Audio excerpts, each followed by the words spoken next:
கொடுத்த இந்த டாஸ்க்ல உங்களுக்கு எத்தனை பேருக்கு உடன்பாடு இல்ல? எனக்கு 100 சிட்டப்ஸ் நீங்க சொல்லும் போதே எனக்கு தெரியும் சார், இவங்க வந்து வேணும்னு தான் பண்றாங்க. டாஸ்க்குக்காக கலாய்க்கணும்னு நினைக்கும் போது நம்ம ஏன் கொடுக்கூடாது அந்த நினைப்புல கொடுத்தேன் சார். ஹாய் ஹலோ எல்லாருக்கும் வணக்கம் and welcome back to our channel. So Bigg Boss வீட்டுக்குள்ள பார்த்தீங்கன்னா உங்களுக்கே தெரியும், 3வது ப்ரோமோ நீங்கள் எல்லாருமே பார்த்துருப்பீங்கன்னு நினைக்கிறேன்.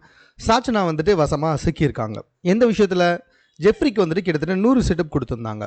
அப்போவே வந்துட்டு ஜெஃப்ரி சொல்லியிருந்தா நான் அதை நிறுத்தியிருப்பேன் அப்படின்ற மாதிரி ஜெஃப்ரி மேலே ஒரு தாக்கு.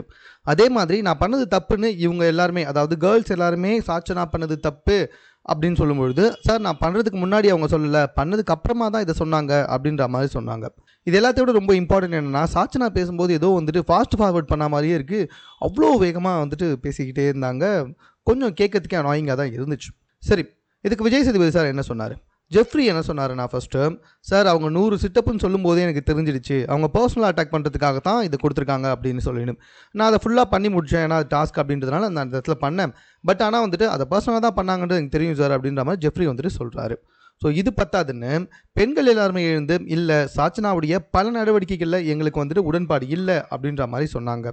இது பத்தாதுன்னு விஜய் சேதுபதி சார் என்ன சொல்லிட்டாரு அப்படின்னு சொல்லி பார்த்தீங்கன்னா, அவங்க முன்னாடியே சொல்லியிருந்தா நீங்கள் அதை கொடுத்துருக்க மாட்டீங்களா அப்படின்ற மாதிரி கேட்க, ஆமாம் சார் கொடுத்துருக்க மாட்டேன் அப்படின்னு சாச்சனா சொல்ல, அப்போ இதுக்கு முன்னாடி அவங்க நிறைய விஷயத்தில் முன்னாடியே சொன்னாங்களே, அதெல்லாம் நீங்கள் கேட்டுட்டீங்களா அப்படின்ற மாதிரி வந்துட்டு கேட்குறாரு.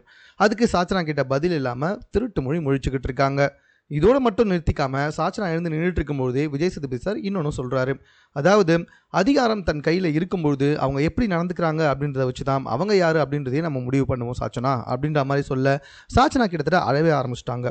சாச்சனா கிட்டத்தட்ட அவங்கள பற்றி ஏதாவது தப்பு சொன்னாலே பயங்கரமாக அழுவுறது, சின்ன பிள்ளை மாதிரி வந்துட்டு ஆக்ட் பண்ணுறது, இதெல்லாம் பண்ணி தான் இத்தனை நாள் தப்பிச்சுக்கிட்டு இருந்தாங்க. பட் விஜய் சேதுபதி சார் இதை கேட்டார். எல்லாத்துக்கும் மேலே சமூக வலைத்தளத்தில் சாச்சனா மேலே நிறைய வந்துட்டு விமர்சனங்கள் இருந்து வந்துக்கிட்டு இருக்கு.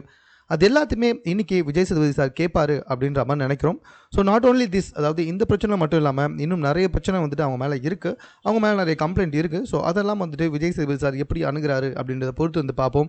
இல்லைனா பழைய மாதிரியே வந்துட்டு நார்மலாக எல்லாத்தையுமே கேட்டு சரி உட்காருங்க அப்படின்னு சொல்லி எல்லாத்தையுமே வந்துட்டு கடந்து போயிடுவாரா அப்படின்றதையும் இன்றைக்கி எபிசோடில் பார்க்கலாம். ஸோ மேலும் இது போன்ற பிக் பாஸ் சம்பந்தமான செய்திகளை உடனுக்குடன் தெரிந்து கொள்வதற்கு நம்ம சென்னை சேனலை சப்ஸ்கிரைப் பண்ணுங்கள். இது குறித்த உங்களுடைய கருத்துக்கள் எதுவாக இருந்தாலும் கமெண்ட்டில் நீங்கள் பதிவு செய்யலாம்.